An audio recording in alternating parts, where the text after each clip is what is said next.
മഹാലക്ഷ്മി ഇനി വരാൻ പോകുന്ന പ്രമോ റിവ്യൂയിലേക്ക് സ്വാഗതം. അങ്ങനെ മഞ്ജുവിനെ പറ്റി മഹാലക്ഷ്മി സംസാരിക്കുന്നുണ്ട്. മഹാലക്ഷ്മി പറയുന്നുണ്ട്, എന്തായാലും മഞ്ജു ഇങ്ങനെ ജീവിച്ചുകൊണ്ടിരുന്നിട്ട് ഒരു കാര്യവുമില്ല. മഞ്ജു ആണെങ്കിൽ എൻ്റെ ഏട്ടനെ കല്യാണം കഴിക്കട്ടെ മാർക്കോയെ, അതാകുമ്പോൾ അവൾക്ക് സുഖമായിട്ടുള്ളൊരു ജീവിതം കിട്ടും, സന്തോഷമായിട്ടുള്ളൊരു ജീവിതം കിട്ടും എന്നൊക്കെ പറയുന്നുണ്ട്.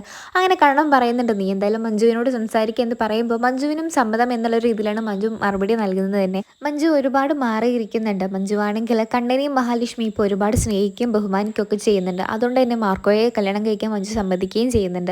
അത് കഴിഞ്ഞിട്ടാണെങ്കിൽ മഞ്ജുവിൻ്റെ ജീവിതത്തിൽ നിന്നും എന്നേക്കുമായി ഒഴിഞ്ഞു പോകാൻ വേണ്ടി മേഘനാഥൻ്റെ അടുത്തേക്ക് കണ്ണനും മഹാലക്ഷ്മിയും പോവുകയാണ് ചെയ്യുന്നത്. ഇനി മഞ്ജുവിൻ്റെ ലൈഫിലോട്ട് ഒരിക്കൽ തന്നെ മേഘനാഥൻ ഇനി വരാൻ പാടില്ല എന്നൊക്കെയാണ് കണ്ണം പറയുന്നത് തന്നെ. അങ്ങനെ വീട്ടുകാരെ മുന്നിൽ വെച്ചിട്ട് മേഘനാഥന് ഒരു ഭാര്യയും കുഞ്ഞുമുള്ള കാര്യം എല്ലാവരുടെ അടുത്തും മുമ്പിൽ വെച്ച് വെളിപ്പെടുത്തുകയാണ് നമ്മുടെ കണ്ണനും മഹാലക്ഷ്മിയും ചെയ്യുന്നത് തന്നെ.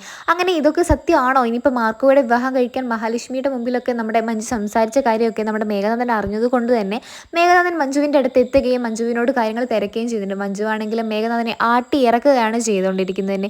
അങ്ങനെ മേഘനാഥനോട് പറയുന്നുണ്ട്, താൻ എന്നെ ചതിക്കുമായിരുന്നില്ലേ, തന്നെ ഞാൻ അത്രയും സ്നേഹിച്ചിട്ട് താൻ എന്നെ ഇത്രയും വഞ്ചിച്ചില്ലേ, ഇനി തന്നോട് എനിക്കൊരിക്കലും ക്ഷമിക്കാൻ കഴിയില്ല എന്നൊക്കെ പറയുന്നുണ്ട്.